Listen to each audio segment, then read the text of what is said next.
and Sanna's here. We're going to go through this website. It's bestfittype.com, and I think Dario created it for Linda in order to sell this book. Just like Dario came up with the website keystocognition.com in order to sell his book, 8 Keys to Self-Leadership, for this book. So he created this one to sell this book, the 16 personality types. And I'll just give you a little bit of background to this book. They interviewed 4 people of the type, and I'll tell you in a bit how they did it. And in order to get the profiles, and they created the profiles and they tried to put them into the words of how the types speak. Some people will think they're more successful than others at that attribute. The ability to, because there's the bit in there, and that was why I actually bought the book, because I thought, oh, we're going to have the types in their own words and it's going to sound like the types. And it does a little bit. Every now and then there's a line in there where you think that's not really how the type talks, or maybe the kind of people they interviewed were all sort of like professional people in California and they didn't really talk in a representative way. So, and then there's this book. So, how did they get to this? How did they type the people in order to get to their 16 personality type profiles? Well, they did this. They went through, they showed people the temperaments. They picked the temperament that was closest to them. At the time, Linda Behrens was probably calling it the essential motivator pattern. And then she changed it to essential motivators. And so this is what we're going to do with Sanna. We're going to pick the best fit temperament and then the best fit interaction style. And then when you put those two together, 4 times 4, you get 16 types. And this was the typing method used by Dario when he EEGs people, and he leaves it to the individuals to look at the profile to see the ones that they most relate to. And there's a whole, and I'll show bits of the website later on. I've slightly edited it so that it doesn't give away which temperament is which and which skill set is which. And I'll show the ones through it. So we can go through these. So I'll go through these with Sanna here. So then the one on the left. So I'll just start reading? Yeah, if you read it out and stop and talk and comment on it and go whatever you like. You want me to read it out loud? Yeah, go on then. Okay. The core needs are for mastery of concepts, knowledge, and competence.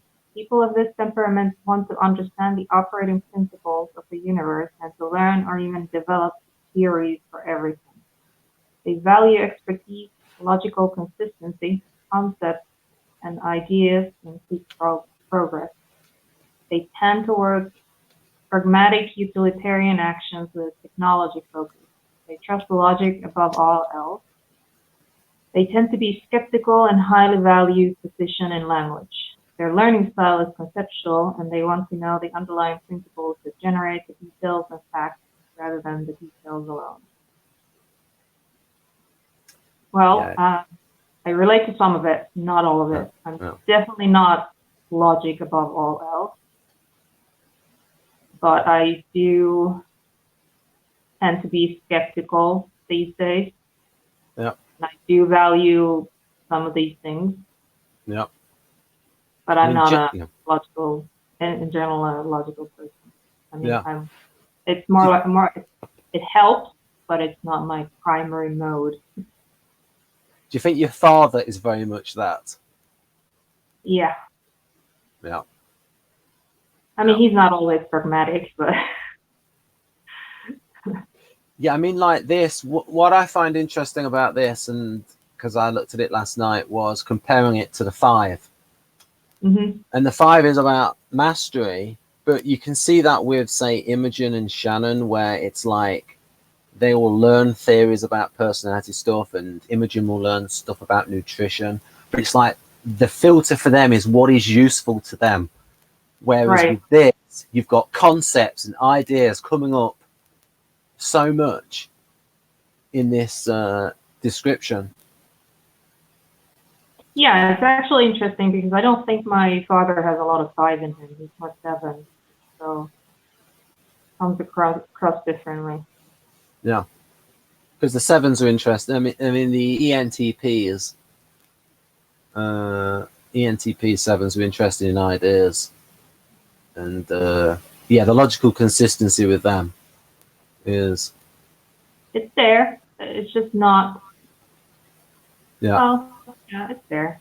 Well, more than it is for me. I think as he gets older, he feels more balanced when it comes to his emotional side as well. Yeah, and I think this one's well written in the one on the right, because I think it puts the aspect in there about learning.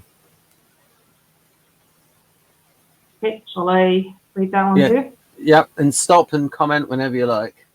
Okay, okay. The core needs are to have the freedom to act without hindrance and to see a marked result from action. People of this temperament highly value aesthetics, whether in nature or art. Their energies are focused on skillful performance, variety, and stimulation.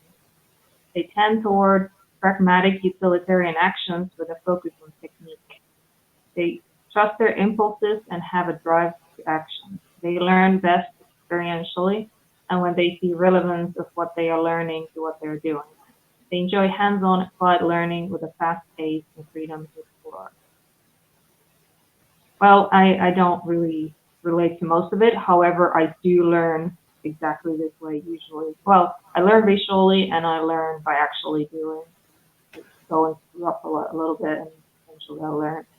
So I relate to the learning part of this. Are there any elements of that you would, any qualities in that description that you admire?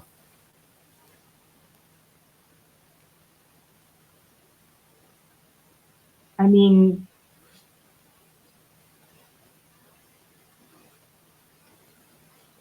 I suppose there is a time and place for being impulsive, and there's definitely an action, both of which I kind of lack. So I suppose I don't really think about concepts like freedom. I just kind of take it for granted. I think it doesn't really enter my mind really much. Well, it's more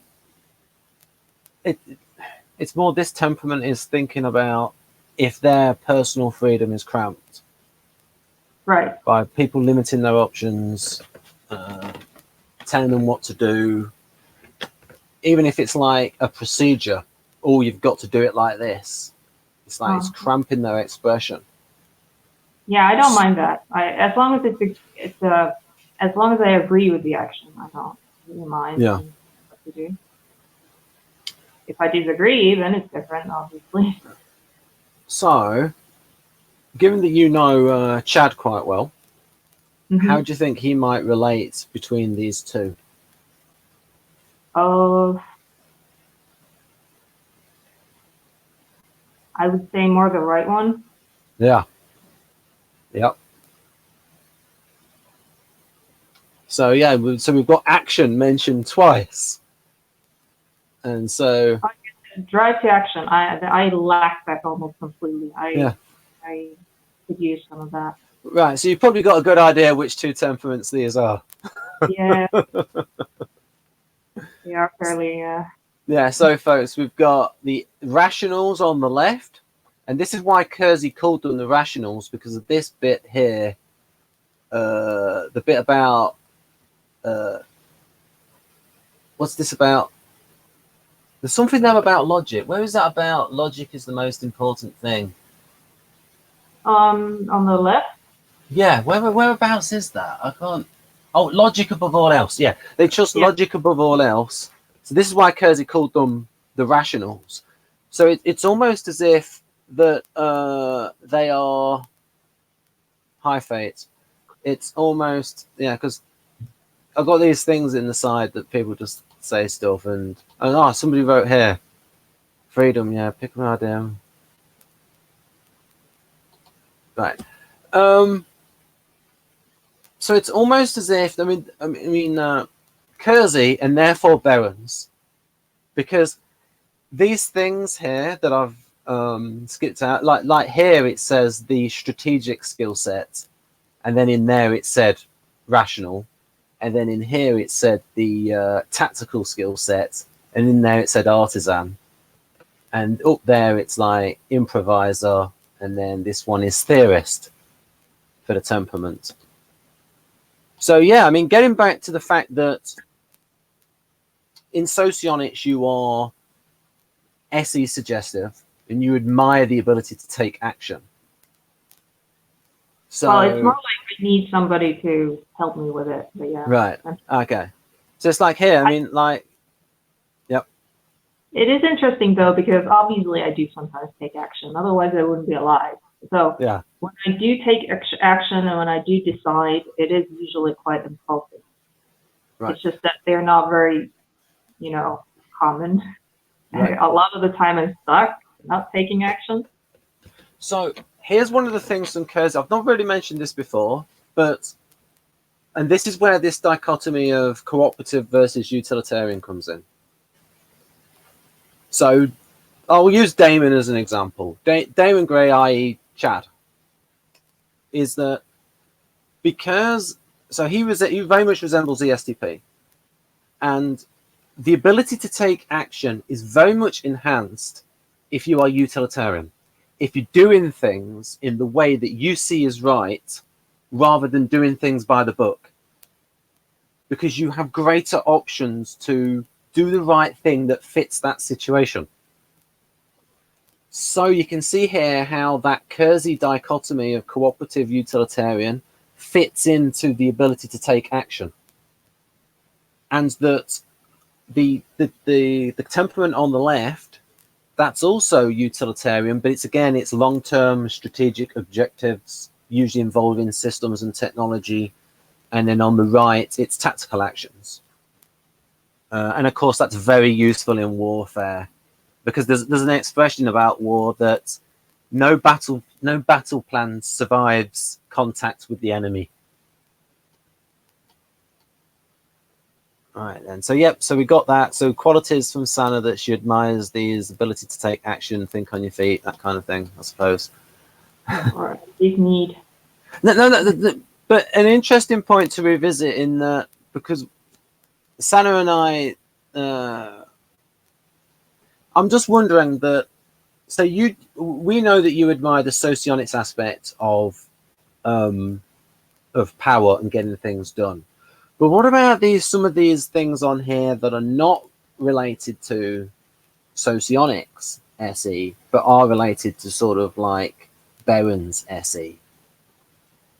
Such as? Well, I mean, like stimulation, skillful performance, and things like that. Are you? I mean, what kind of computer games are you interested in? Is it more mental ones or?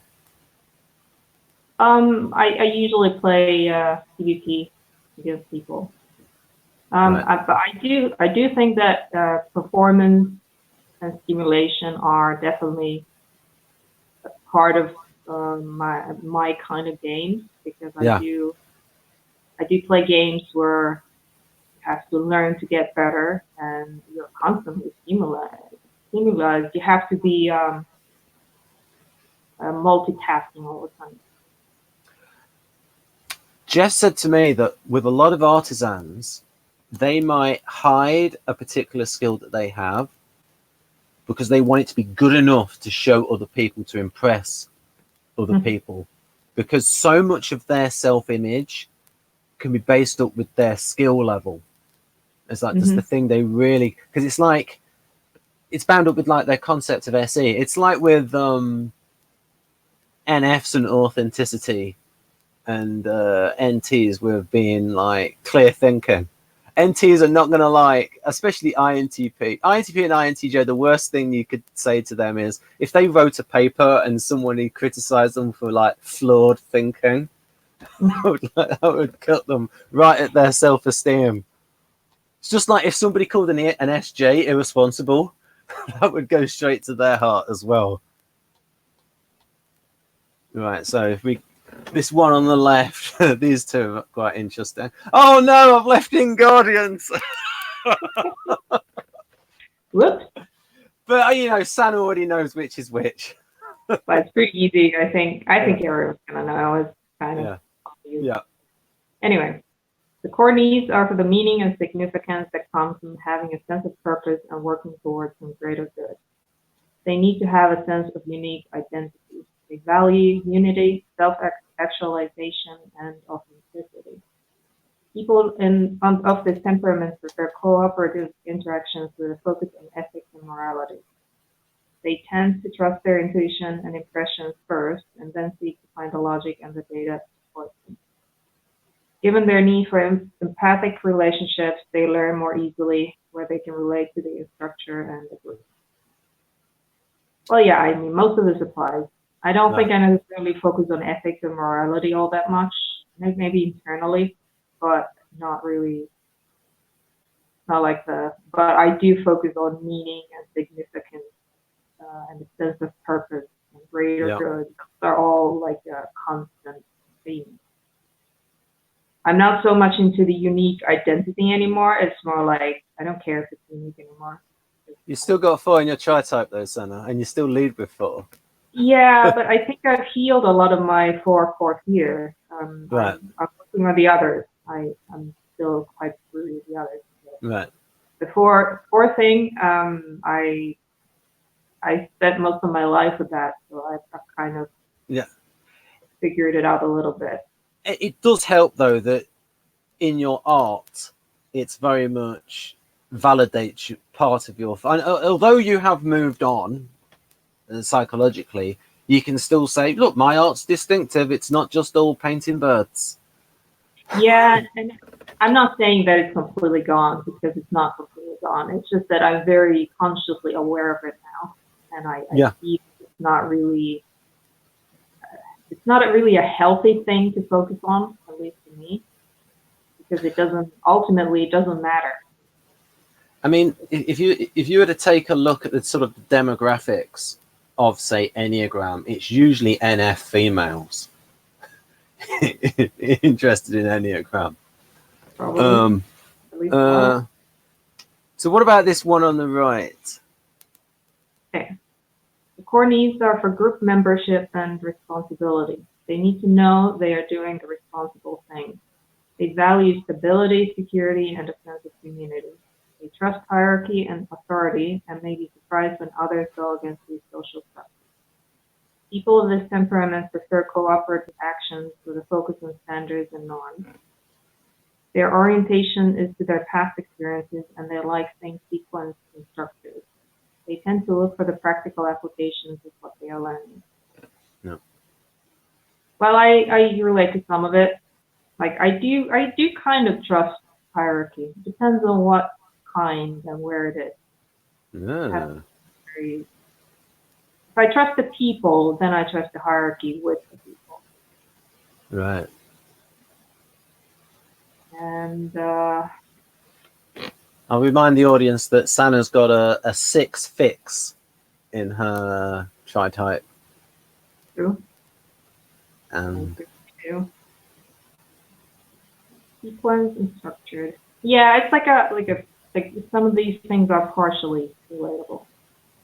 Yeah, because both of these are cooperative, and it can be quite tricky saying that idealists are cooperative in the same way as SJs, because you know they have the ethics and the personal conviction of what is right, and frequently that can go against their culture because they go in with what they believe is right. However, in a lot of their actions, they are cooperative. So that one has to be a little bit nuanced. So I almost see NFs as non-utilitarian rather than cooperative.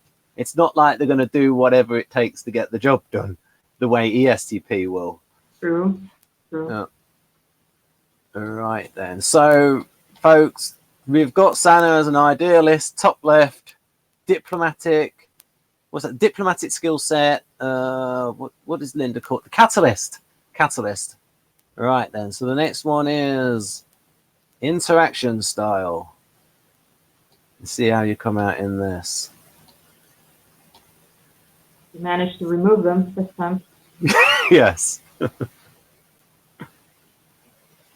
So, the theme is having a course of action to follow. People of this style focus on knowing what to do and keeping themselves, the group, or the project on track.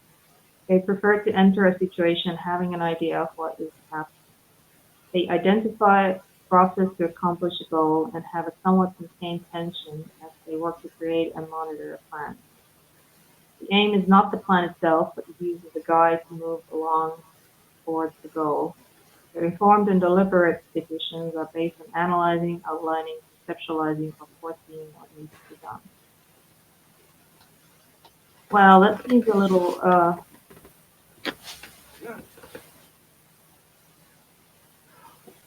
It is trying to find the commonalities between 4 types. Mm-hmm. So there's going to be certain bits that are not going to apply. I mean, I do like to have a course of action specific. I need to have a direction. That's the thing. But this description makes it sound like you had the details figured out. And I'm very kind of sporadic. I go in the moment. I can tell which direction the situation needs to go, but I don't necessarily know the long-term steps after this. So it's like I have a direction, but I don't have a specific definite map. So it's like, that's interesting. That's interesting with Spencer Fearon's quote, where he would say, he's a black boxing promoter in Britain, and his nickname is The Knowledge. And it's fitting. He came up with this saying. He says, "A goal without a plan is just a wish." Yeah. Well, I don't see it that way, because to me it's not, because I know the direction and I know whether we're going toward that particular direction or not. And if we're not, then need to take some kind of action. Yeah. But if we're going that way, then I still don't necessarily know how we're gonna get there, only that we're going in the right direction. Right. Because usually how is associated with TE. So I suppose, because in Socion it's a bit of the TE break. Yeah. Because that would be interesting to look with the way they communicate. Do the TE ego types ask a lot of how questions? But I would also think that beta STs would ask those kind of questions as well. Because SE with TI can be quite similar to TE.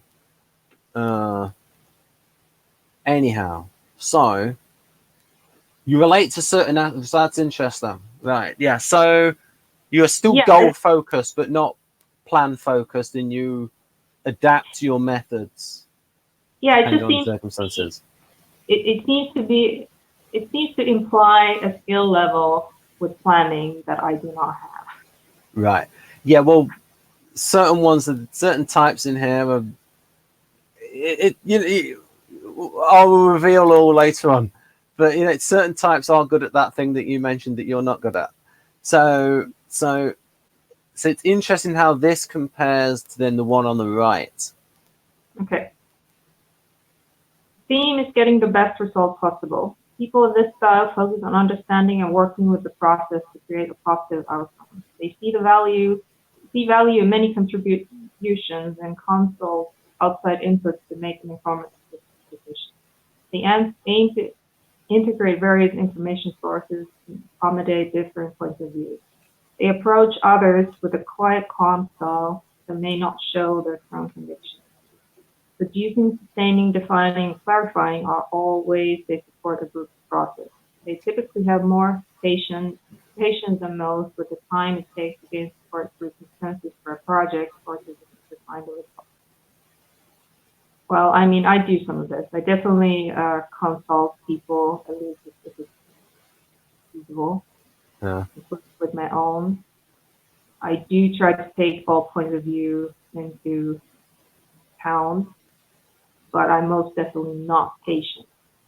What about this bit? They aim to integrate various information sources. No, I'm gonna listen to everyone, and then I'm gonna figure out which one of them are Right. worth it.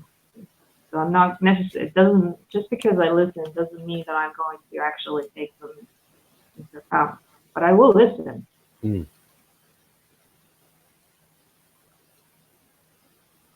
And I do have usually strong convictions. Right. So one is about okay. Also, the best result possible is always the goal. Like the one on the left, I have a goal, yes, and that goal is going to be the best result possible in that situation. So, Oh, is it the best result possible, or is it the goal that you planned? Your initial goal? well, it depends on what the issue is. If it's my personal goal, it's going to be both, because the best result is going to be my plan. There isn't going to be a difference. If it's something in like a group or something, usually there's a goal that comes from outside me. So then it's going to be just that. Hmm.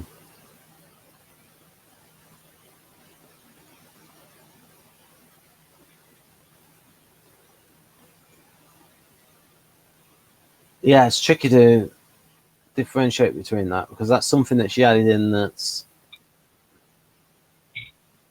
I mean, the last one doesn't define where the goal is coming from. Right.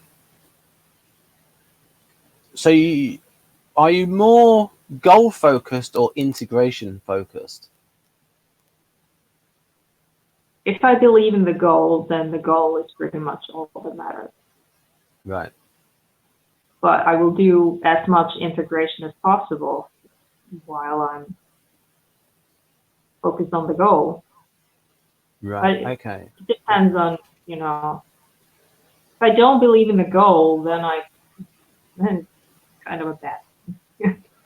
Right. Okay. So if you're looking through this in terms of functions, even socionics functions, which functions sort of like seem to be played out in these descriptions?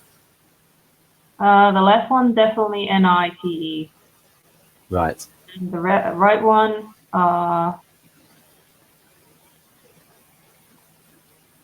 probably ethical, IMEs, Yeah. and any. Yeah. So I can so the ones on the left. So overall, you relate to the one more on the left. Well, if it wasn't so PE focused, maybe I would. It's just that, as I said, I can't envision like a definite path. It's very difficult. Right. Okay. You're an INFJ in. Yeah. Tell if you ask me, are we going in the right direction? Yes. No. Right. I can Okay. tell you that. Right. So under Berens, you come out as INFJ.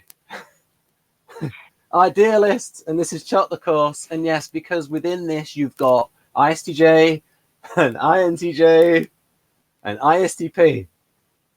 Yeah, okay. I'm sure they're all gonna be able to do that. I can't.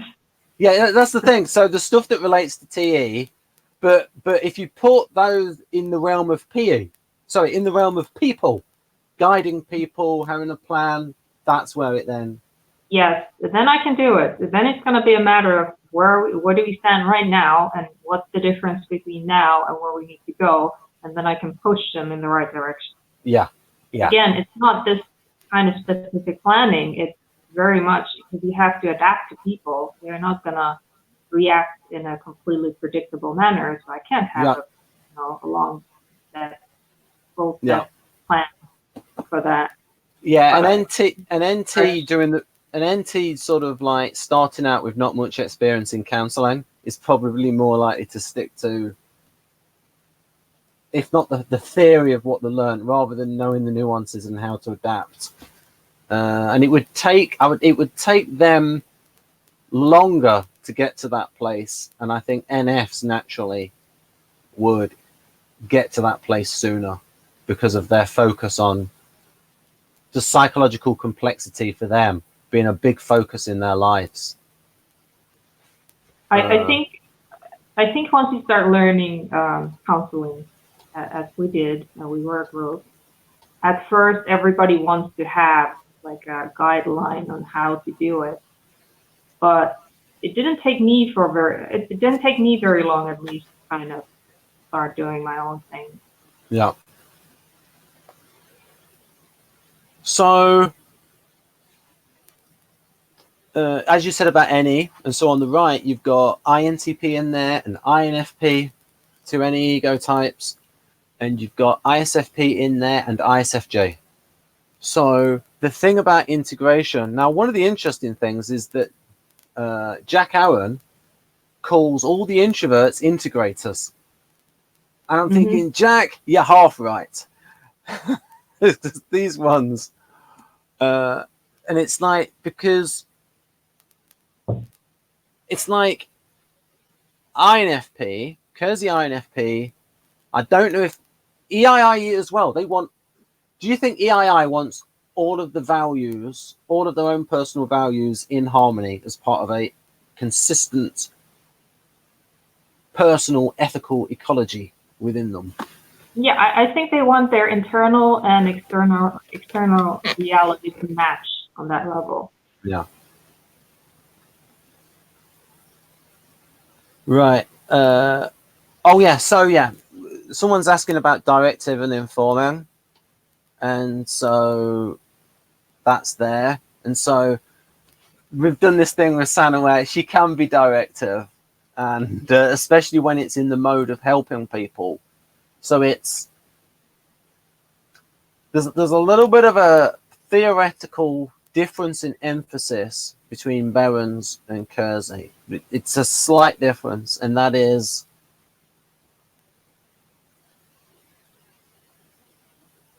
Berens focuses on the interaction style. So she would say that INFJ is directive. Keirsey would say that in personology it gets with the person has a predisposition towards being directive, and then when they then take up the directive role, you got that combination of the predisposition and the role itself requiring a directive nature. So it's like Sanna might get extra directive when you're counseling because the role requires it. I mean, you've seen it. You've seen me in a lot of different situations. What do you think? Well, yeah. I mean, especially when someone like asks your permission to like, and then you get into the mode of like asking them questions, you get a little bit firmer with them and you sort of follow up a little bit more because you've gone into counselor mode. So it's like, it's definitely very, very distinct mode that I get into. So it's like someone has a predisposition to play a certain role, and then when they play that role, it amps it up a little bit. It's because they're the nature and the social aspect, it's sort of fitting hand in glove. So it's like an ESTJ has a natural predisposition to supervise. If you put them in the supervisor row, they will come across as extra ESTJ. And it's the same with if you put an ESTP in a military environment or a contact sports environment, they will come through more. Extroverted sensitive will come through more because the situation demands it. So we'll go through the other ones as well because I'll just say about, so you can see, so this bit here. So it's not just me, Sanna. What it says there, they aim to integrate various information sources. That's an INTP thing. That bit right there. This bit here, they aim to integrate various information sources, and that's... Oh. Yeah, I definitely don't do that as much as you do. I spend a lot less time on it. Yeah, and it's like, and Berens... Pardon? But I still do it. Yeah. It's not a complete never. Yeah, I mean, it's going to be an abstract. I mean, all abstract types pretty much are. Interesting about ISFP, because I've noticed that because I've been reading books on songwriting over the past 2 years, and Pat Patterson, I think, is like so ISFP. I mean, he even says things like, there are no rules, only tools. So that's like, that is your utilitarian mindset. There are no rules, only tools. And he always talks about in songwriting, well, people might have heard this before, but I think it's a good example, where he talks about prosody. And prosody is where everything fits together and where different elements are sort of singing off the same hymn sheet. All the different aspects of a song reinforce other aspects. So he has this theory of stability and instability, but he does it like this, with both hands, but he should say stability and instability. And so he would say something like, if you get into a part of a song where the emotion is unstable, what you should do is also have an unstable rhyme that's not as perfect.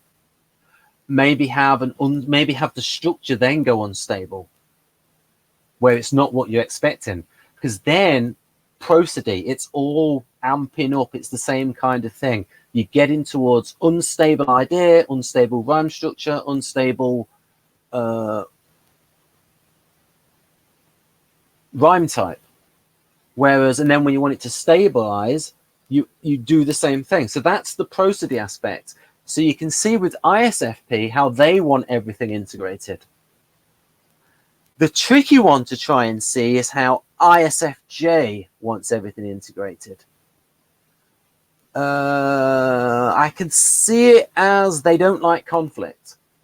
And so maybe they want different people's positions integrated to sort of smooth out. And that might coincide with Victor calling that SEI, the mediator.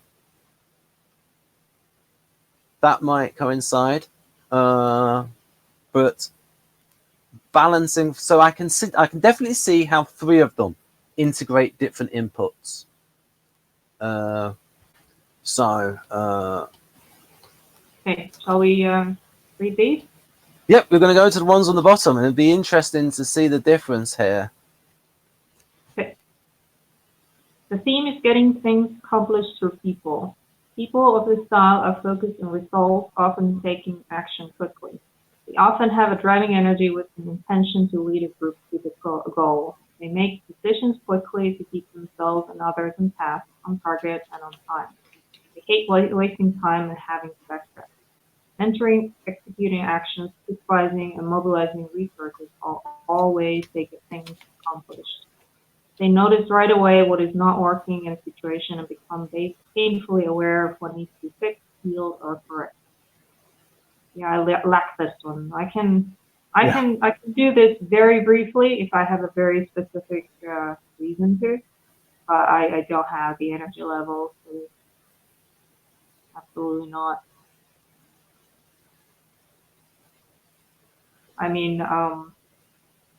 yeah, this is. Do you think Damon very much fits that on the left? yeah, probably. Right.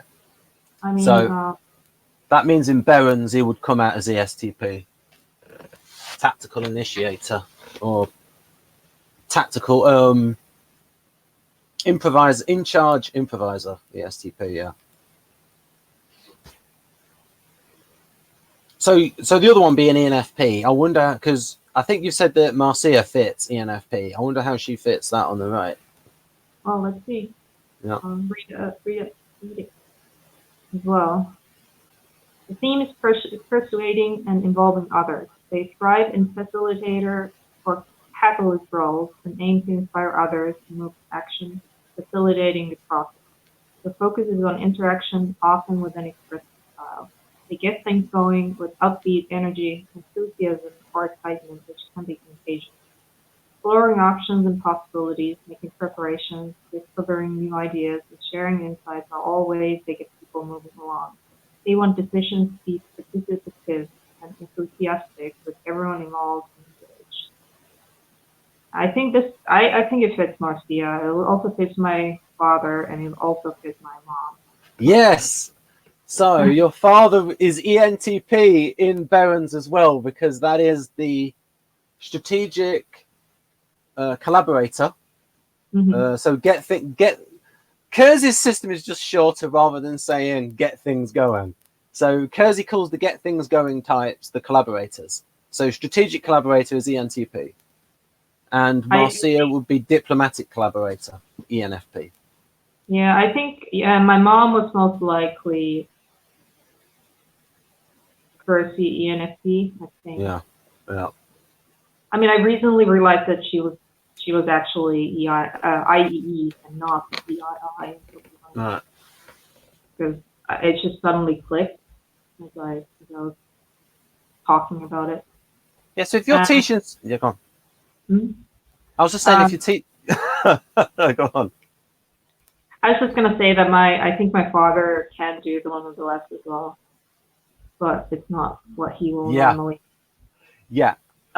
Usually with the ENTPs and the ENFPs, if you cramp their freedom, that role extroverted sensing comes out because they frequently have a strong 7 theme in them, those NE-DOMs, and so yeah, that comes through. It's like, don't cramp their style. Also, Marcia probably has quite a bit of the behind the scenes. Yeah. It's not very. Sorry, Marcia, you're not very directive. Yeah. So this is something that Carol brought up. So we've have a video on this, folks, that Carol Linden did on the interaction styles, and Carol was saying that for her, that in charge was further away for her than, say, chart the course, because even though theoretically the one in the lower right is furthest away from the one in the top left in terms of that's chart the course and that's get things going, because one's expressive, the other's reserved, one's directive, the other's informant. It's just that Carol was saying that for her it was very hard for her to be directive. So yeah, I mean, so you can see that. So this one is directive and a little bit more of a push to get things done, those on the left. So this is going to be ENTJ, ESTJ, ESTP, and ENFJ for the ones on the left. And those on the right are going to be ESFP, ENFP, ENTP, and then another one. ENFP, ESTP, ESFP. Oh, ESFJ. Yeah, ESFJ. Involving a facilitator, right then. So let's have a look at the profile, the INFJ profile that she came up with. I will now share the this one, the best fit type.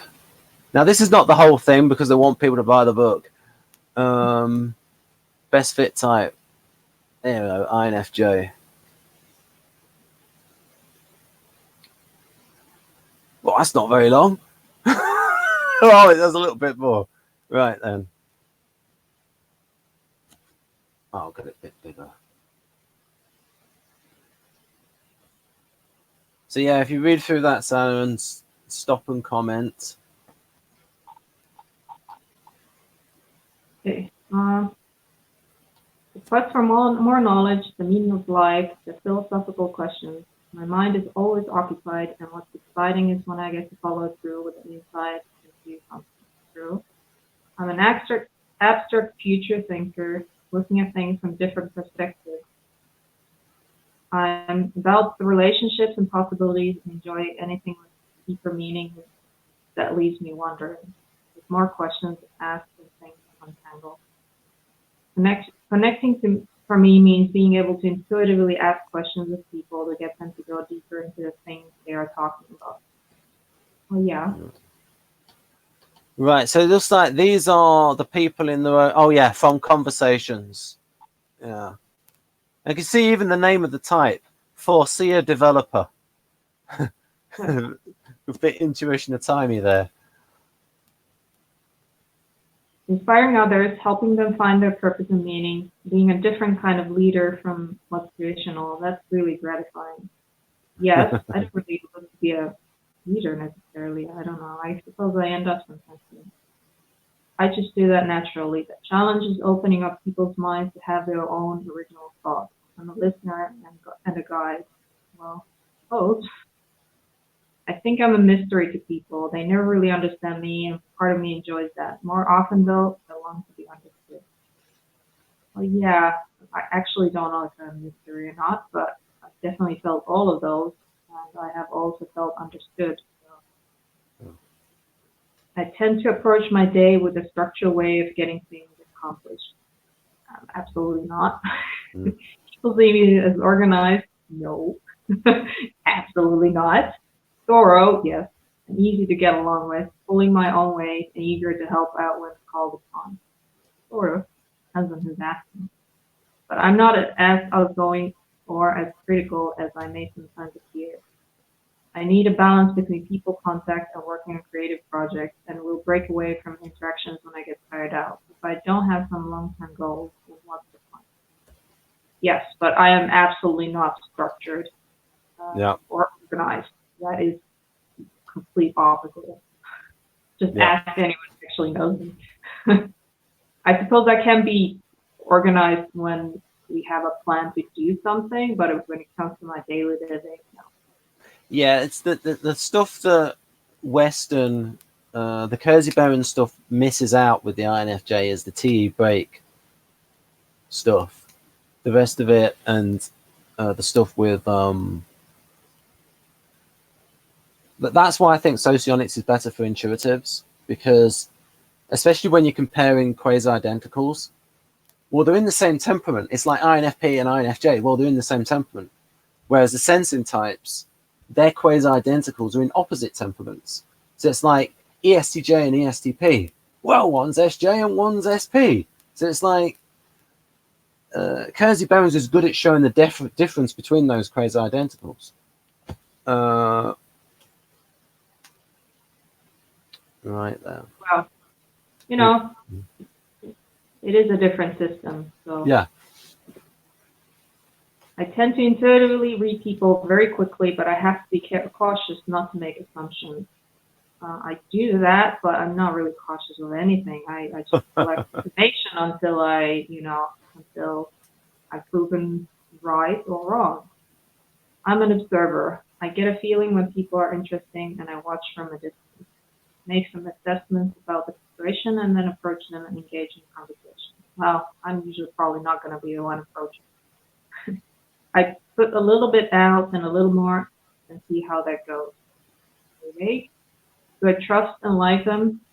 Are they who they say? I have a few deep friendships. Friendship comes best when it is work to develop that investment. This is weird. I quickly pick up on sincerity and withdraw if the person is superficial or obviously doesn't care. Yeah. So what did you say that previous line? I think it was something like after investments. Yeah, it was weird. It says, right. A friendship comes best when it is worth right. to develop that investment. And I thought that was really weird. Yeah. The problem is, though, is that when these INFJs are attracted towards ESTPs and they think they can work on them and turn them into the superhero version of ESTP that's not a dick. I mean, you should never work on people for your own benefit. You should work when they need help and they come asking for help. Otherwise, it's not really your job. I quickly pick up on sincerity and withdraw. Okay, when I see people who abuse their power or won't stand behind what they say, that puts me off. Yes, it's about integrity. I feel other people's feelings, and taking on that burden can make me too intense and serious, or it can be spontaneous and unloving. Yeah, that happens. Everything revolves around growth. Yes, caring is about the ability to help others grow. Well, yeah, I mean, there are other types of caring as well, but what I bring is caring about people, not things. If we spend more time trying to understand each other's point of view, communicate more effectively, we will grow. Well, will we communicate better? Whether we grow, that's what matters. In an honest, open, sincere relationship, I can accomplish anything. My challenge is to create those kinds of relationships. I respect most the person who is willing to come forth and be an individual to make the world a better place or make a difference in a person's life where we reach each other's hearts. Well, yeah, that's kind of, yeah, sure. I wouldn't really phrase it that way. I mean, I suppose what I appreciate in people is their inborn, built-in desire to grow. Right. Like So, because it's a hard path, so you need to have your own personal drive. yeah. So these are based on interviews with 4 people of the type, whereas they diagnosed them. And I'm sort of thinking that a lot of the profiles read like they're sort of interviewing. It's almost people talking about themselves as if they're on a job interview. It's a little bit, there's a bit of that. There are all the parts where I stuck because, there are a lot of those. Because it's like, also you get this aspect in California where people are sort of, there's an aspect of putting on an image. And it's like, especially like the way they have the INTP talk, it talks a bit like, I mean, I can't imagine David Mark Keirsey saying, I am very knowledge and big picture oriented. It's kind of like a big statement about themselves. It's like INTPs are not likely to like come out with such a big sort of statement like that. Anyway, so let's see INFP. Yeah. Let's see how that right, where there it is. Right.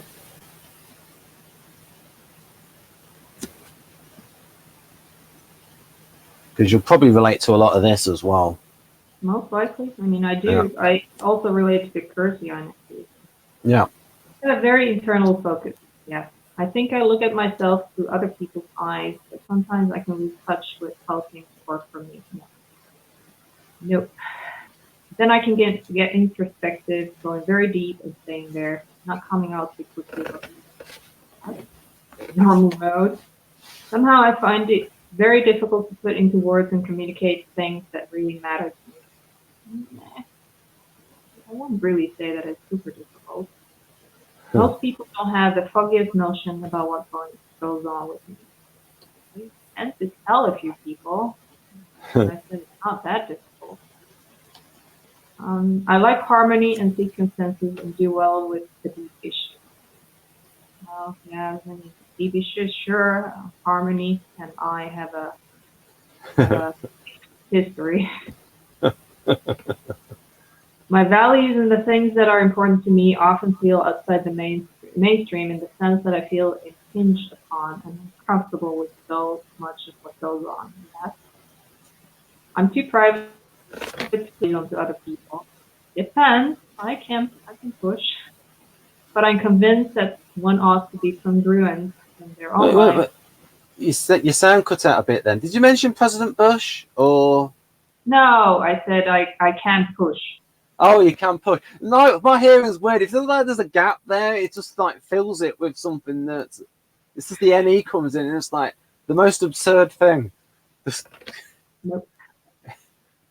In a sense, I hold other people to that standard, and I worry about my own incongruities, inconsistencies, and contradictions.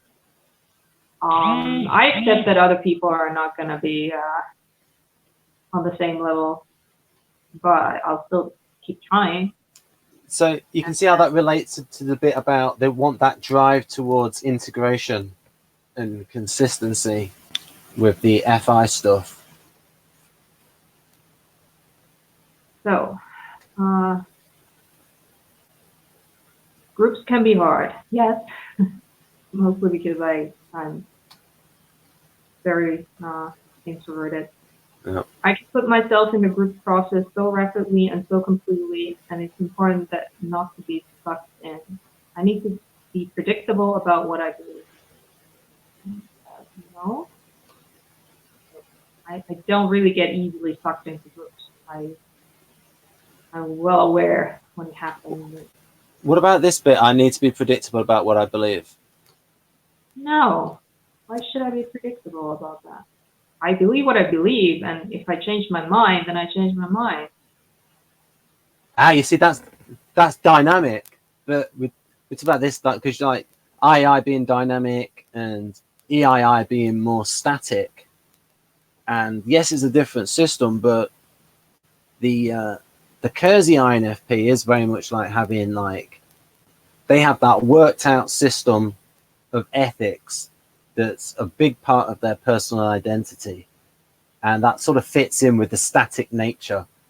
This is my ethical system, and it's like because that's the static nature of it, the static nature of FI and TI.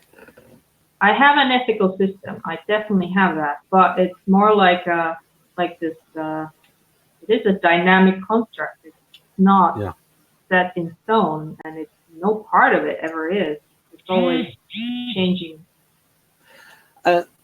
From things that I've read, I think that as the INFP resembling person matures, with the NE, they more easily accept different points of view. Yeah. And so their FI is not getting in the way of that. Well, I'll continue. I'm a global thinker and I like to learn interactively. My thoughts need to be connected with some person or value. Yeah. On reflection, don't all thoughts have to be connected to something? Well, if you're NE ego, yeah. I mean, yeah, everything is connected to everything if you go deep enough. On reflection, no, I need new information into other things I've read. I feed new information into other things I've read and my thoughts, and I can have a marvelous time just sitting with ideas. I rarely do that. I like to discuss the right things because I seem to have a lot in my head and I've got to get it out. This applies sometimes with painting. Right. Get into that mode. I love bringing together different eclectic ideas and seeing what's similar. I think I'm more likely to go into one topic. Yeah, that's the thing. This is because INFP and the NE is coming through now in this section with the connecting things together, eclectic. For those that don't know, folks, and can't be bothered to Google it, it's lots of different things that are not related to each other. Eclectic. So they might say you got a collection of things that are completely different. They would say an eclectic collection. I like to have my own ideas, hear others' ideas, and have ideas challenged, bantering back and forth. Well, I do that. It's definitely challenging going on. Chit-chat has no interest for me. True. I tend to do a lot of mental rehearsal and play in problem solving. Yes. And the fun part is figuring out how to do something. No, I do it because I want to be prepared and plan, have an idea of how to react. Motivation comes when something has real meaning or value to me. And while I enjoy ideas, I don't like having my values challenged. Yes, that's I mean, when you see this bit here, I don't like having my values challenged, and then that bit up there, I like having the bantering back and forth. Yeah, how does it work together? Because I know, and it's like she likes that until someone challenges her values. Okay. Because that I would say that is the case with an INFP. Like, of course they like debate, but if then somebody attacks who they are, like an ENTP could very much attack somebody's values to see how they react, and not even do it necessarily knowingly, just because they like to put the opposing point of view. I mean, I was in a hangout with someone, we typed somebody live, and he said that he likes to do that just to sharpen his debate skills. He would actually take a position that he doesn't actually believe in. So INFP is not going to do that.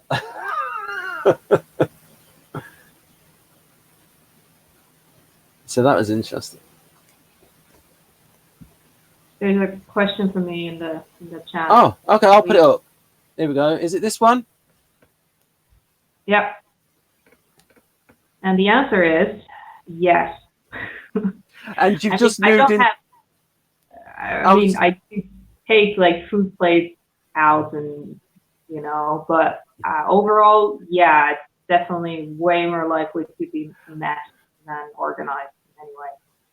So I was just going to say that Sanna's moved into a new place, so she's not had time to mess it up yet. No, I most definitely have. You should see my desk. I mean, it doesn't take much time. Yeah, but it's like with these like JP questions for INFJ, it's like we have to sort of do it in terms of FE stuff, in terms of if it's doing things for people. And it's like, are you on when it's something that involves somebody? Are you going to be on time when it's for the other people, or if it's for letting people down, or sort of like trying to get like the FE kind of J rather than the TE kind of J, because a lot of the J descriptions are slanted towards TE. Get it done on time, all this kind of stuff. This is why I type so heavily INFP and the MBTI, because this JP difference is so very obvious. I'm not MBTI-J in the lead, which is I'm not. I'm very P in every system so far. Yeah. So it's like, I mean, somebody we know, Tamsi, and quite a lot of INFJs will, they do the J thing, but for people reasons. Yeah, I don't. I mean, sure. If I get a visitor, I'll try and make sure that they can walk around. But it's really difficult for me to focus on any kind of organization. Right. It's just boring. Yeah, I mean, it's not. I mean, JP is not formally part of Keirsey-Berens theory. No, it's just MBTI. Yeah. But that's why my typing. Yeah. So anyway, I moved it up a little bit by mistake. There we go. We should be back to. For me, asking. Yep. What? Yeah, I was just saying you were at the right place. I might as well move it up so it sort of gets there. There we go. For me, asking questions is just a different form of being quiet, a way to explore an inner thought stream or check out of reality and back into my thoughts. Like you're asking yourself questions or other people. But yeah, I do ask a lot of questions. Right. Sometimes I chuckle at myself that there's really no sequential way that I work this task. True, definitely. I'm concerned about how others feel when they are around me. Lack of honesty or ethics or integrity in interactions. When someone is saying one thing but doing another really puts me off. This can really be annoying actually, because sometimes I feel one thing it's like it says, but then they tell me the opposite. And yeah. I've learned that I should usually go with how I feel rather than what they tell me. But it can be very frustrating because people lie. They lie to me, they lie to each other, and they lie to themselves. And that's just what happens. Sometimes people can't tell what's going on with them. So does when someone doesn't honor or accept as valid my communication of feeling as I try to talk to them about something that matters to me. Yes, validating feelings has been, or lack of validation has been a thing. However, the solution to that is more to learn to self-validate, I feel, instead of expecting others to do it, because most people will never give you that validation. There will be some, but it's better to be okay with your own self most of the time. I mean, a lot of the FI stuff that's sort of mentioned here sort of applies to all idealists. Yeah, probably to all people to some degree, actually. Yeah. So I don't need to talk about myself. Yes, I do. If I have a problem, I most definitely will talk about myself with somebody I trust. That's good. I don't, that's not me. Sometimes I'm frustrated trying to communicate, and sometimes a metaphor or a joke or a story is a way to effectively express myself. So what I'm saying can be heard by someone who hears or experiences things differently. Yeah, metaphors. Yeah, I don't use jokes or stories for that. I don't know what I'm going to do next, but I trust in myself that something will come in as a new idea, a challenge, and inner meaning. Sort of. I do know where I'm going. If I don't know where I'm going, then I feel lost, feel completely lost. But if I do have a direction, then this is why then I do have this kind of stuff. Whatever it is, it will be right. Although I would never actually say it, it feels as though I'm grounded in the very being of who I am when I talk like this. I do feel very grounded, but not necessarily about this particular description. Right. Right. Did you go through the bottom one? Yeah. Right. Okay. I've got a little bit of the snapshot of the type, and I actually put it together on with the parody graphics. I didn't show them because I chickened out a little bit because Dario very much doesn't want people to see the books. So there, like I said, there's your stuff on the left. So there we got a summary: catalyst, chart the course. I think there's a lot of NI, a lot of intuition of time in that description. Let's deal with complexity and issues and people. Yes. Yes. Oh, okay. Don't do that. Thrive and help and yes. I mean, it feels a little like, how do I know if I'm complex compared to other people? I think can't tell. Oh yeah, it seems enough. I don't know how it differs from the INFP. Right, but you see a lot of socionics NI in there. Yeah, there is. Yeah. As well as ethical IMEs in general. Yeah, and you've got 4 So, and I'll show INFP now. Now, how have I listed these? Have I done them by functions? Yes. Okay. So I want this one. Yeah. Harmonizer, clarifier. I definitely appreciate integrity, but it's probably not my main focus. It's more like if you're close to me, then you need to have integrity. Otherwise, you're not going to be close to me. Right. That's going to be a very small percentage of ESTPs that are going to qualify for you, Sanna. I don't even know any in real life. I mean, trying to find an ESTP with integrity, that's a short list. Well, that's they do exist.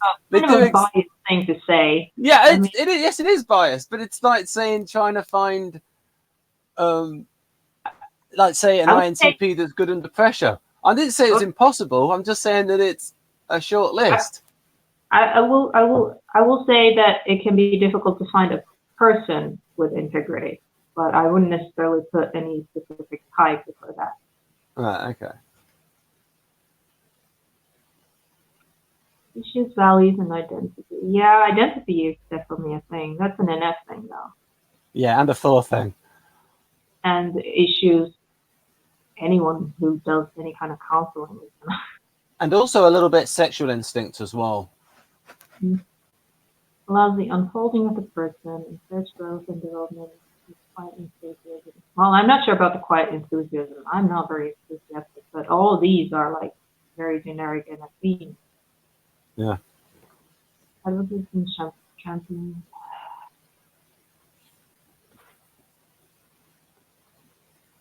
thrive on healing conflict within and between and taking people's disinterest and so very Jungian. I would say this is NF stuff, so yeah. Yeah. So you relate more to the other one. Well, the other one has the direction. Yeah, the foreseer stuff. Right. So I am quite focused on Right. So based on the Keirsey profiles, you come out as INFJ, and the Berens ones. And of course, she's very close to the Keirsey stuff, but she's like Keirsey plus functions. Linda Berens. Oh yes, I've got a question here. I love this new feature. There you go. A bad experience. Let's say a cat jumps from nowhere and has scared you. Do you find yourself figuring out what is happening? I would probably go, "Oh my God, it's the cat!" I think I would try and get the cat out of my head and then figure out what happened and why. So I don't, unless there was a bleeding wound, I probably wouldn't be focused on the last one. But it would be pretty awesome, considering I don't have a cat. So if that happened, that would be cool. Right. There's I think this one's particularly good for the. That's it. You know, we mentioned before on the other one, and I said it sounded INTP-ish. Enjoy elegant theories and models for their own sake. Well, you definitely do. But I mean, if you take socionic TI valuing types, I think enjoys things for their own sake is a common theme for all of them. Yeah. So. I mean, I think the beta STs, they do want to apply it more.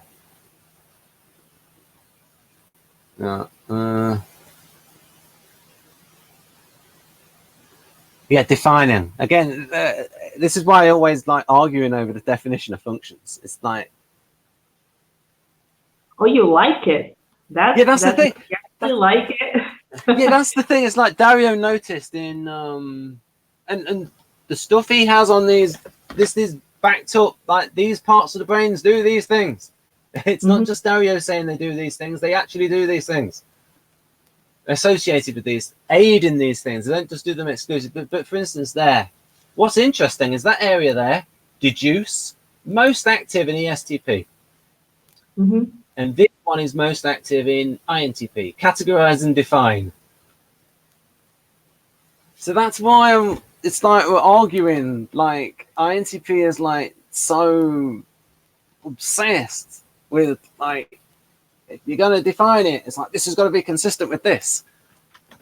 And they don't like stuff like, and so they can seem incredibly pedantic. And it's like, why are you being hung up over the word objective? And to INTPs, it's really important. So just that thing where people say that TI is objective, and it's like, and I think Amanda came up with the best sort of refutation of that, where she said, well, just listen to a discussion between two INTPs and they can come at something from completely different angles, and even though both can be logical. Now I think Sanna blames I think Sanna blames the subjectivity of TI on any, because I think you've said that it's different in the STs. The beta STs? Different. It's a lot more black and white. Yeah. It's very concrete in a sense. So I think it would be interesting to do this with BT and see which type it would come out as. I think it would probably come out as INTP with the system. Well, we shall take your prediction and find out. We'll see what happens. Yes. So there is another question. Oh yes, I will go to the questions. Yes. Oh, here we go. It's this one. Also, do you find, is that it? Yeah, that's it. Find yourself problem solving by coming to conclusions, but prefer coming up with new interesting ideas. I go over what I know, and I will synthesize and integrate what I know. I don't really go for new ideas unless I need them. Sometimes I will hit a wall, and then I will need ideas, and then I will, focus on that for a little bit. But I don't really do it Ah, in the basic mode. interesting. That's interesting. And you said that hit a wall, need ideas. That fits the idea of the launcher TI. So Yeah, I get mean, something. sometimes you need more info. Sometimes you need more ideas. You just Need drive. more Nothing source, first. more raw material for the NI to work on. Yes, and actually, it doesn't even have to be very much. As long as you get just a little bit more information, then you can go back into the process and all that. Yeah.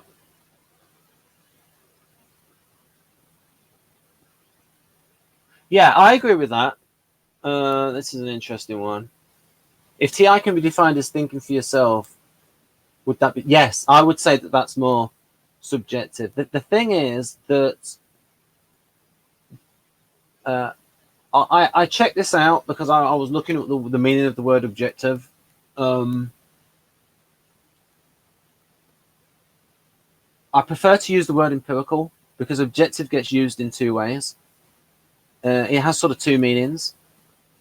It's commonly used to mean either emotional or empirical. There's a philosophical point of view that objectivity is when it's a priori, you cannot argue with it, and you don't even need experience to check it out. So, for instance, 2 + 2, 4, or that inflation is because you increase the money supply. You don't need to check it out and say that's subjective. And so some philosophers would say it's subjective if you're relying on your personal experience because that's different for everybody. So, but in the way Carl Jung meant it, he meant empirical for extroverted, and for subjective, well, just subjective. And I mentioned this to Sanna the other day, and this was an example, and it was Amanda that mentioned she thinks Sherlock Holmes in the novels is ISTP. And then when I saw one of the movies, I did this example of he sees this woman getting out of the car. So all the facts are there, but the way he interprets the facts, that's where the subjective factor comes in. Whereas a TE person seeing the facts will just stick to the facts and doesn't want to interpret those facts as much. Now, there is going to be a difference, though. The NTJs will do more speculation than the STJs just because of the difference between intuitive and sensor. So the whole type can affect things. Well,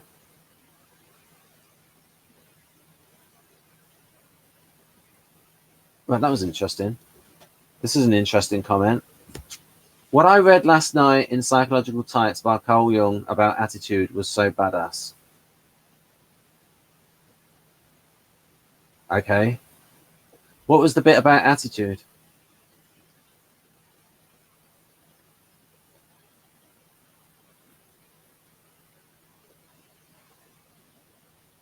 Right. Yeah, there's a lot on that, on the extroverted attitude, the introverted attitude. Well, unless someone's got any more questions, I'll lean off with a good bit where Carl Jung talked about attitude in relation to. Cool. I feel like ENTJ. Well, what are you doing wasting your time watching this, ENTJ? Shouldn't you be spending your time more productively? Wow, your marketing skills aren't really up there either. Yeah, but I don't profess to be ENTJ. No, I'm just saying, you're basically like, hey, don't watch me. Okay. Yeah, okay. Yes. There's later on for another sit-in, can you go over the different subtypes of sign? Yes, especially when Victor's book comes out. I have the PDF of it, but I've not even read it myself. I'm not sharing it to anybody. So yeah, if you mean socionomics, I don't actually think I necessarily have a Model A. Subtypes are kind of a mess, and I don't really know if I have a subtype. yeah. And Model G, we were waiting for that book. I have no idea about that stuff. Yeah, basically what it is, each of the subtypes is like an emphasis on a different temperament. So, a Galenko temperament. So, the dominant subtype is more EJ, the creative is more EP, the normalizing is a little bit more I little j, and the harmonizing is more I little p. Here we go. This is the bit I like. And I'm going to show this on camera. I'll just click onto mine. Can you see that, folks? It's quite sharp. There we go. And he's even put it in italics. There we go. And this is massive to me. Insofar as such an attitude is habitual, thus lending a certain stamp to the character of the individual, I speak of a psychological type. So it has to be habitual, and there has to be that stamp there. No stamp equals no type. And it's only a type insofar as the stamp is there. And then there was a bit where he put, that was for functions. The bit was for functions was concretism. I need to get back to this book once I've finished reading Improving Your Memory for Dummies. Function. Here we go. I'll put that back on the... Are we on the right one? I don't think so. Are they on this one? Here we go. I can give no a priori reason for selecting just these four as basic functions. I can only point to the fact that this conception has shaped itself out of many years' experience. Also, Jung was very specific that height is not static. Yeah. Which I personally like. Yep. Yeah, I agree with him with that. And also, very much interestingly, when he writes about individuation, which is probably one of his more interesting ideas. What, individuation? Yes. Yep. That's why I call on the channel. I call them individuation patterns. It's a bit of a mouthful, but you know. You should talk to Marcia about that. Yeah. So there's a bit about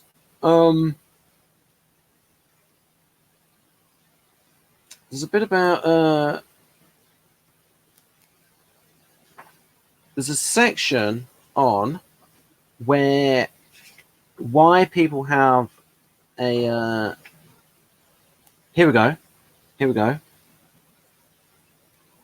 And this is very interesting to me. The very conditions of society enforce a man to apply himself first and foremost to the differentiation of that function with which he is either most gifted by nature or which provides him his most effective means of social success.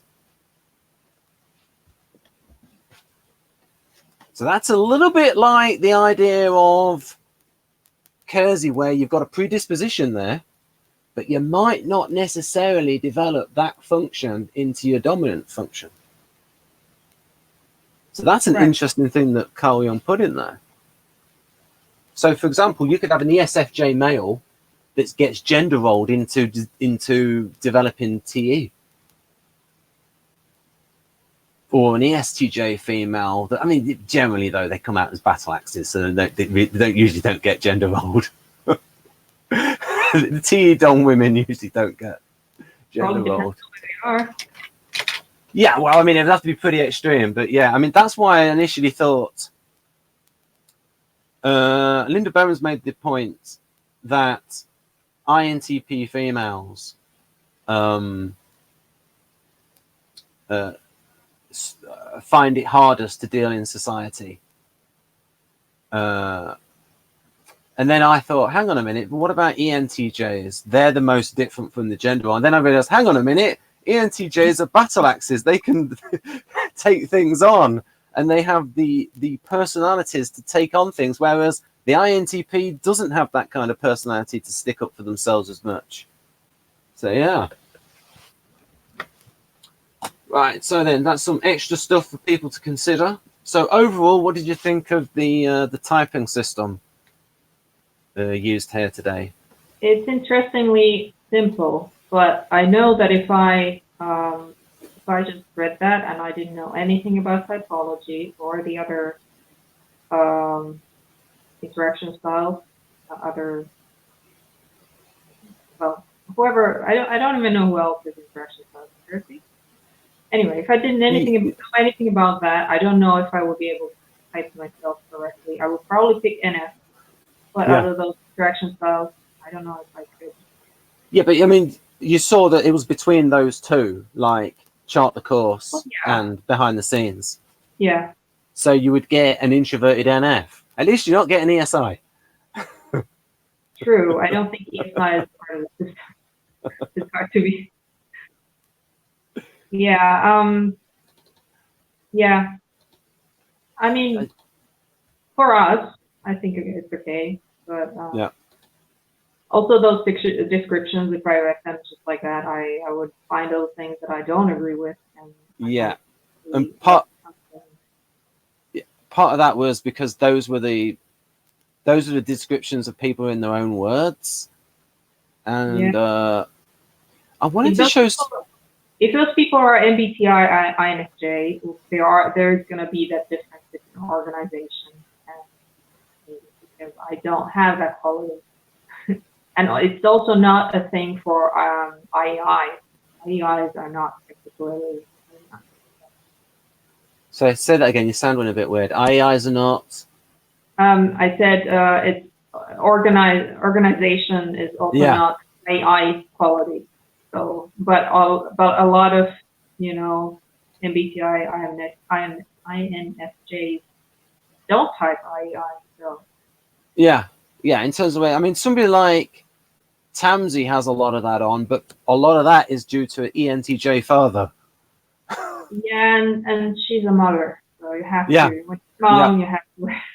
So there you could say that's like, I mean, ESFPs will do it as well. Like, that's what I was trying to get at. Like, are you doing J for TE reasons or FE reasons? In terms of, I don't want to be late. I'm doing it for this person. I want to be organized for this person. And the kinds of things they're going to organize are going to be different.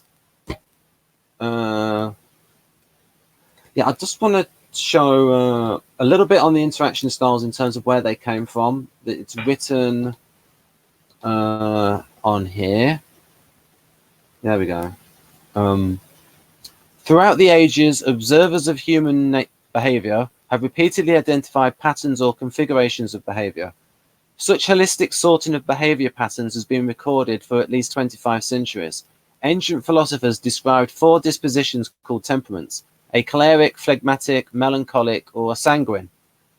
Interpretations of these patterns have varied over the years, with 2 distinct interpretations. One is David Keirsey's temperament theory, and the other relates to interaction styles model. Most 20th century psychologists abandoned holistic observation of human behavior for a microscopic examination of parts, fragments, traits, and so on. To them, all human beings were basically alike, and individual differences were due to due to chance or conditioning. Yet many of them ultimately described patterns that resemble our holistic view. The seeds were sown for the interaction styles model in the 1920s. In 1928, William Marsden wrote about the emotional basis of our behavior. John Greer built on Marsden's work and developed the disc instruments. So I think that's dominant, and I don't know what the other ones are. Greer looked at traits and clusters of traits that would help us understand how we behave in the social field. Then came along a string of frameworks and instruments that described the social styles of people. These frameworks yielded descriptions similar to Greer's interpretation of Marsden's work. So Linda Bones likes to do this comparative analysis stuff. Many of these authors reference the work of Carl Jung, Isabel Myers, and Catherine Briggs. Their primary focus, in contrast to Jung, was on outer behavior, not inner states. Some even reference David Keirsey's temperament theory. They seem to not realize they were referencing separate models. All of these models suggest that these styles or types are inborn. In the meantime, studies continue to be conducted on the various temperamental traits that can be identified and tracked over time with psychological measures. Many of these traits seem to relate to interaction style patterns. I like the part that they were actually different models.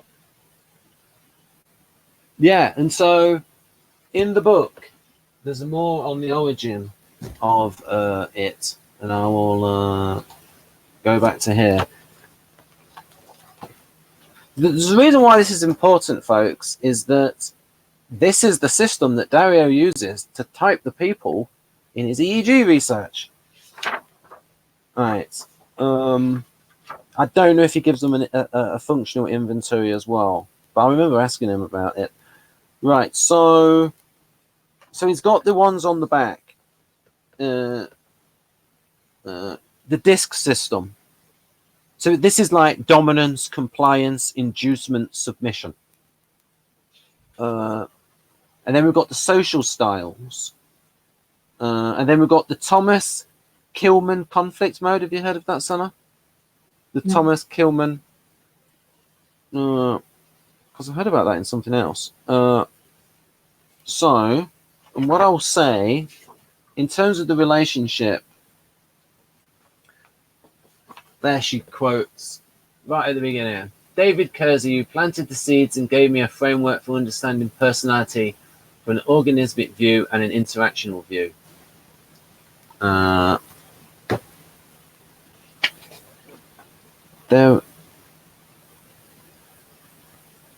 That's quite good. I like this bit here.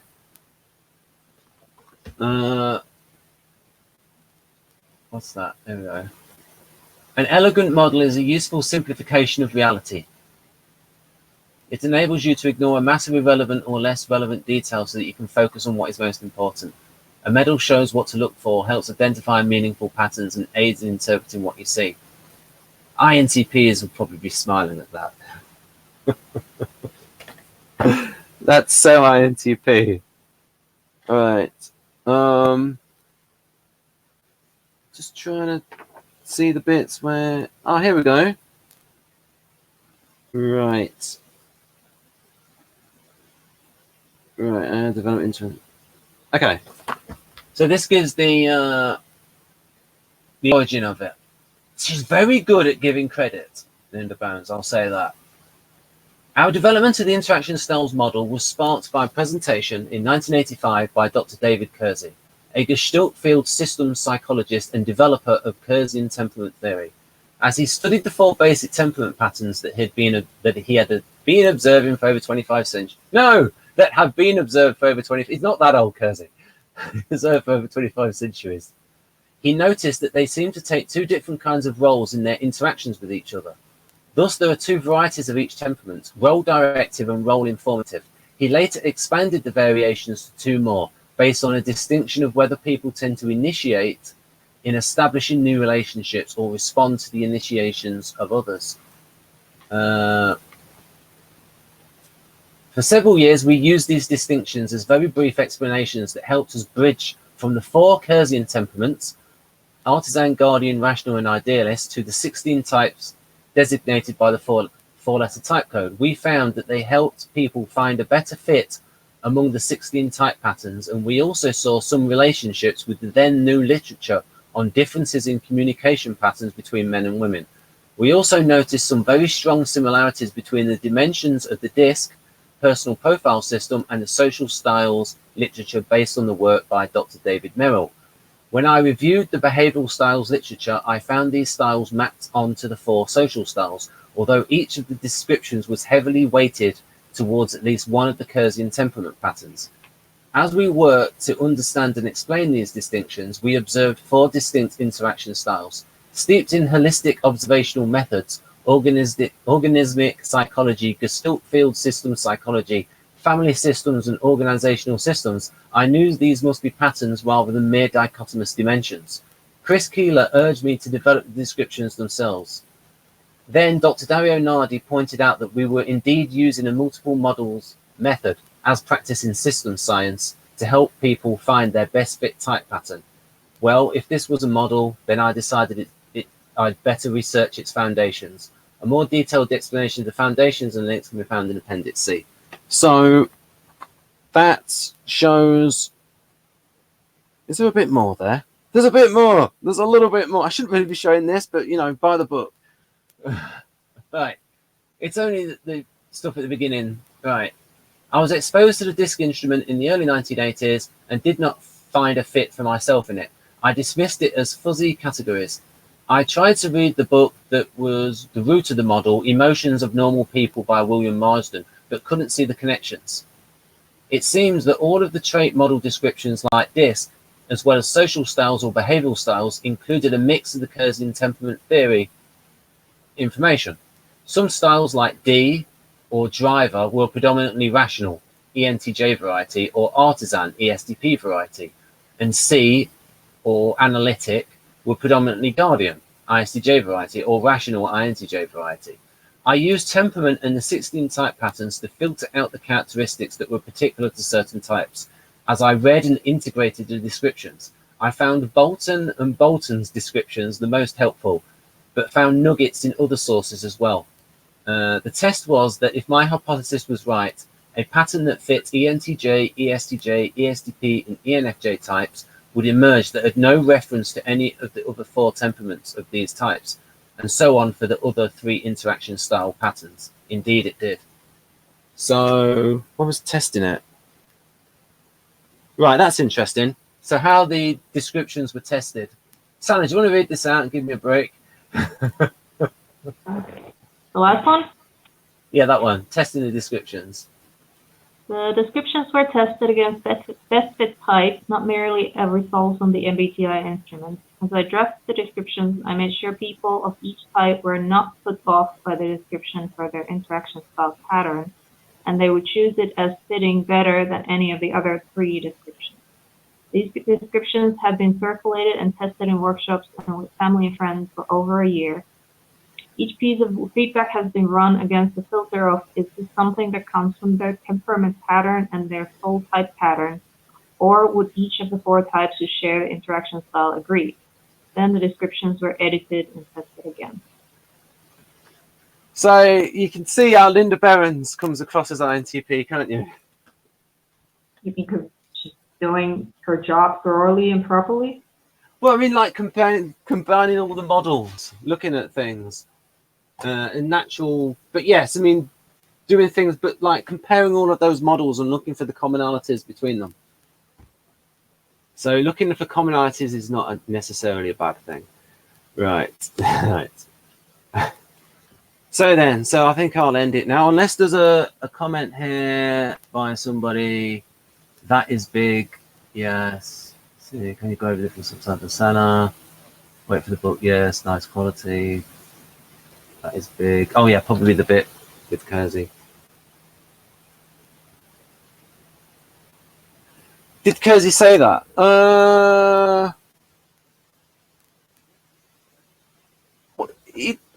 Yeah, I mean, he said that they can do the other roles within that because they're all good at logistics. And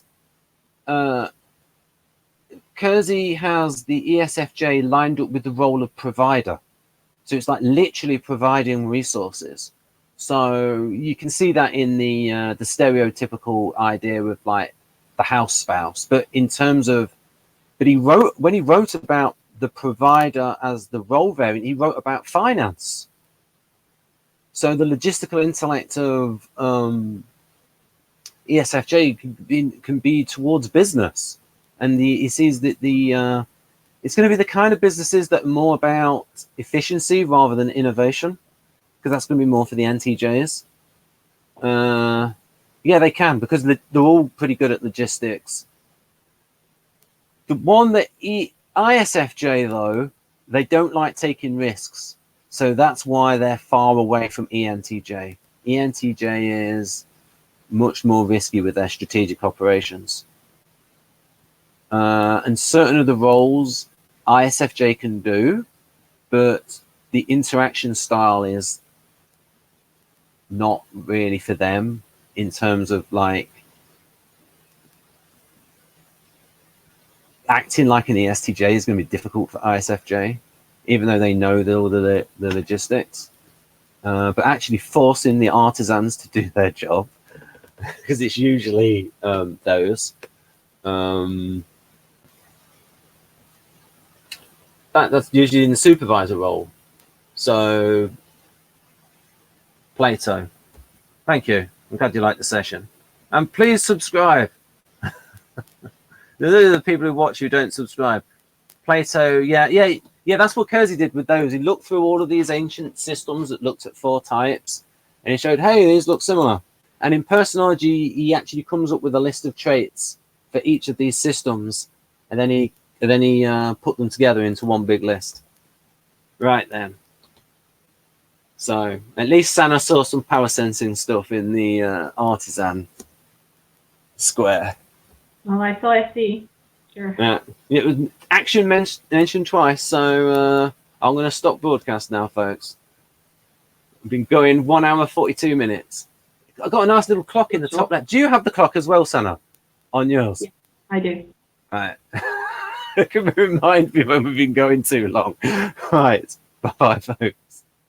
Okay.